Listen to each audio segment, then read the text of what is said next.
क्योंकि बिना कार्य कारण के कार्य होता नहीं है।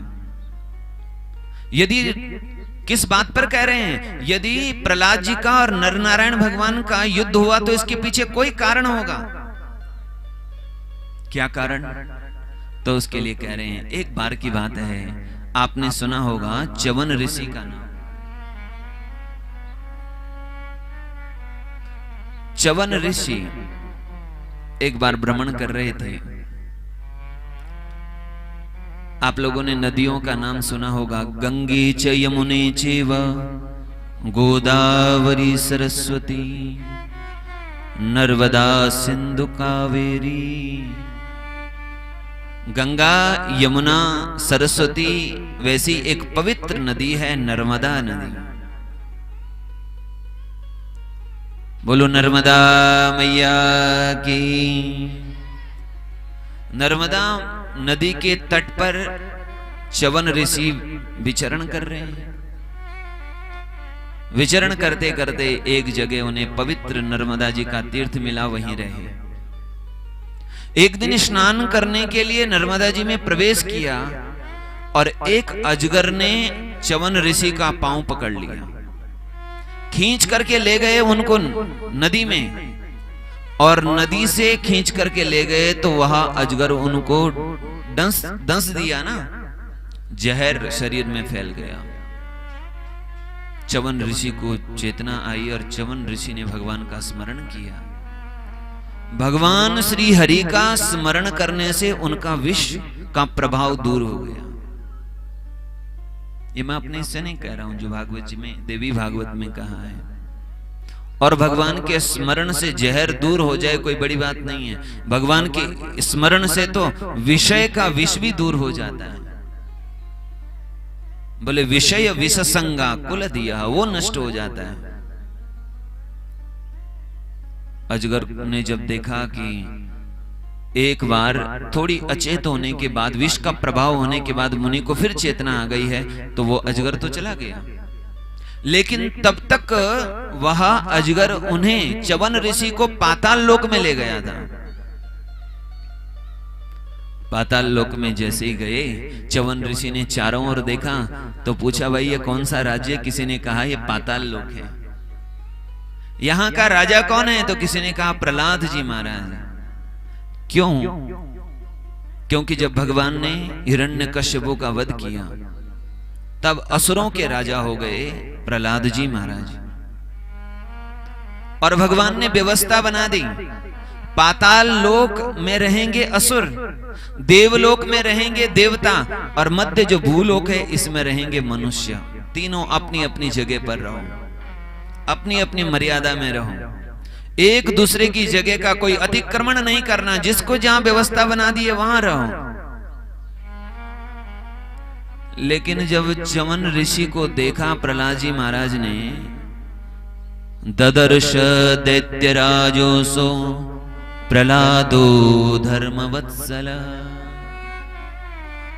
च्यवन ऋषि को जैसे ही देखा, स्वभाववत कोई ऋषि आए हैं, उनका स्वागत किया, उनकी पाद्य अर्घ्य किया, अतिथि का सम्मान किया। अतिथि देवो भव, अतिथि को हमारे यहां देव स्वरूप माना गया है, अतिथि का अपमान नहीं करना चाहिए। उनका स्वागत किया, सुंदर आसन पर बिठाई, पूजन किया और पूछा, महाराज आप कहां से आए हो? आपका परिचय क्या है? कहीं ऐसा तो नहीं कि इंद्र देवता ने आपको भेजा हो?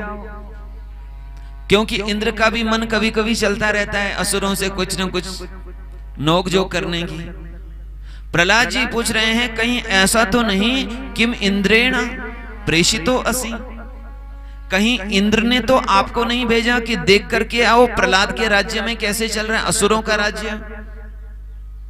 तब च्यवन ऋषि ने कहा, महाराज मेरे को इंद्र से क्या काम है? किम में मघवता राजन, मेरे को इंद्र से क्या काम है? मैं तो एक मुनि हूं, संत हूं,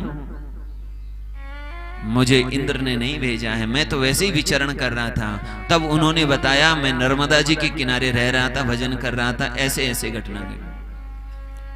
प्रहलाद जी ने पूछा, नर्मदा जी? हाँ।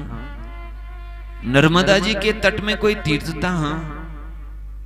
च्यवन ऋषि तीर्थ की बात जब बताए तो प्रहलाद जी ने कहा महाराज ये तीर्थ क्या होते हैं, ये तीर्थ की महिमा क्या होती है वो बताइए। त्रिसंतरणे धातु से तीर्थ शब्द बनता है। तीर्थ उसे कहते हैं जो हमारा चित्त निर्मल करे, पवित्र करे, और इस भव सागर से तरने में जो हमारे ऊपर कृपा करे हुए तीर्थ है। तीर्थों की महिमा जब च्यवन ऋषि ने प्रहलाद जी को बताई तो प्रहलाद जी ने कहा महाराज मैं भी तीर्थ करना चाहता हूं, तो आप बताओ सबसे बड़ा तीर्थ कौन है? तो उन्होंने च्यवन ऋषि ने कहा नैमिषम तीर्थम, नैमिष तीर्थ सबसे उत्तम तीर्थ है। तो चलो फिर च्यवन ऋषि तो चले गए और प्रहलाद जी ने अपने असुरों से कहा भाई हम लोग भी चलेंगे तीर्थ यात्रा करने के लिए, तैयार हो जाओ। और सभी अपने साथियों को लेकर के प्रहलाद जी महाराज आ गए भूमंडल पर, पृथ्वी लोक में।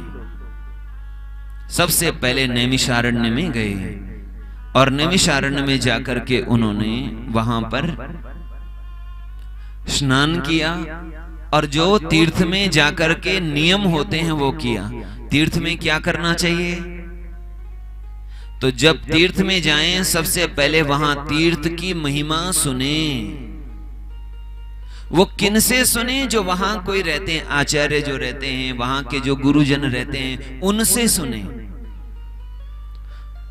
पहले तीर्थ की महिमा सुने और फिर तीर्थ में स्नान तब करें, क्योंकि महिमा पहले जानना जरूरी है। महिमा माने महत्व, यहां की विशेषता क्या है वो पहले जानी जाए। आप कहीं प्राचीन जगह पर जा रहे हो तो वहां बाहर ही सरकार के द्वारा वो लगा हुआ होता है, ये जगह तब की है, यहाँ ऐसा है, पूरा इतिहास लिखा रहता है। तो आप पहले पढ़ते हो, फिर अच्छा ये ऐसी है, अच्छा ये इतना पुराना है, अच्छा ये तब का बना हुआ है, अच्छा ये इतना कीमती है, ये इतना विशाल है। तब आप वहां के बारे में पढ़ते हो, तब वहां की जानकारी आपको मिलती है।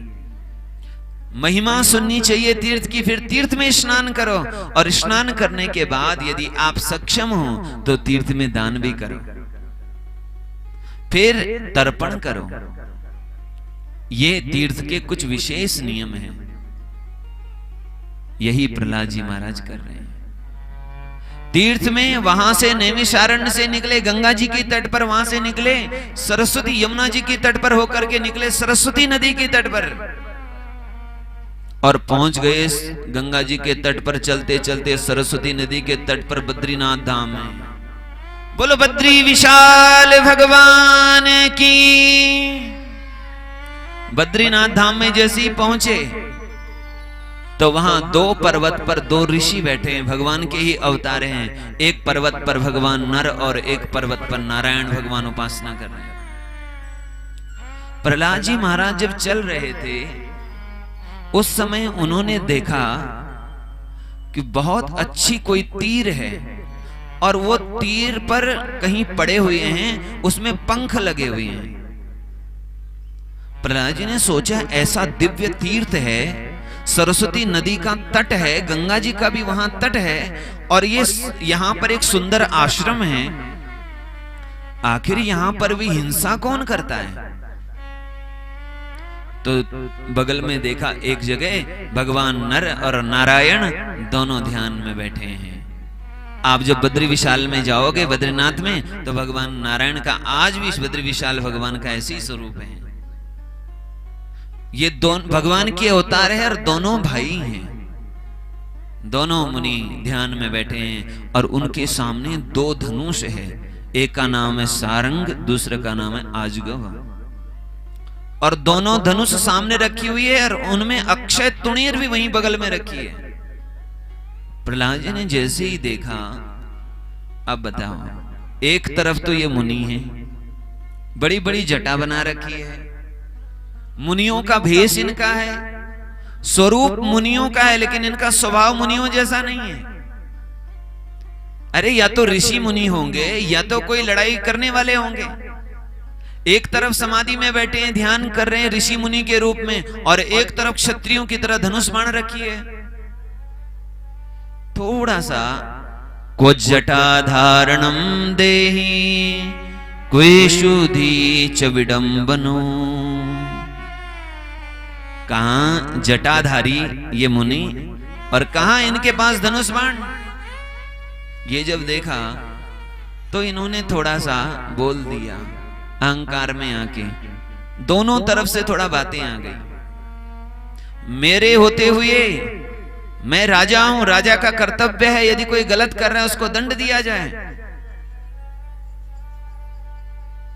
युद्धे तपसि सामर्थ्य, और आपस में बात हो गई, युद्ध हो गया, बात बात पे युद्ध प्रारंभ हो गया। और यह युद्ध एक दिन नहीं, 2 दिन नहीं, 1 वर्ष नहीं, 1000 वर्ष तक चला। 100 वर्ष तक चला, दिव्य 100 वर्ष तक। इतना दिन तक युद्ध होने के बाद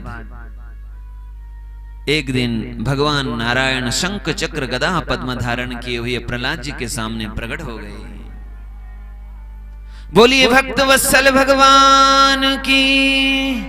तदा जगाम तरसा पीतवासा चतुर्भुजा,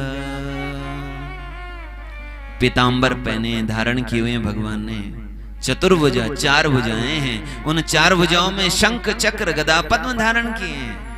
भगवान का श्याम सुंदर विग्रह है, किरीट कुंडल धारण किए हुए, सुंदर रत्न जड़ित मुकुट, पीतांबर का ऐसा प्रकाश मानो वह हृदय के अंधकार को दूर कर रहा हो। भगवान का ऐसा ज्योतिर्मय स्वरूप है। जैसे ही भगवान प्रकट हुए, प्रहलाद जी ने प्रणाम किया, प्रणम्य परया भक्त्या, और प्रणाम करके स्तुति कर रहे हैं। देव देव जगन्नाथ भक्तवत्सल माधव,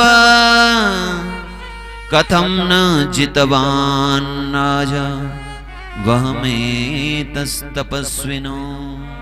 हे देव देव, हे भगवान, इतना युद्ध करने के बाद भी मैं इन दोनों को क्यों नहीं जीत पा रहा हूं। देखो भगवान के भक्त में भी कम शक्ति नहीं होती हैं, कहते हैं भक्ति में भी शक्ति होती है, भक्ति में ही शक्ति होती है। तो भगवान के भक्त एक तरफ भगवान एक रूप में युद्ध कर रहे हैं। इतना युद्ध करने पर भी मैं इनको क्यों नहीं जीत पा रहा हूं। भगवान नारायण ने कहा, सिद्धावेमो मदंसौच। एक तो बात यह है ये दोनों सिद्ध हैं, दूसरी बात है मदंश को मेरा ही अवतार है, तुम मेरे से ही, मेरे अवतारों से ही लड़ाई कर रहे हो, युद्ध कर रहे हो, अब युद्ध मत करो। तब प्रहलाद जी ने वहीं पर युद्ध को विराम दिया। और इस प्रकार प्रहलाद जी के और भगवान नर नारायण के बीच में युद्ध की जो कथा है वह महर्षि वेद व्यास जी ने बताई।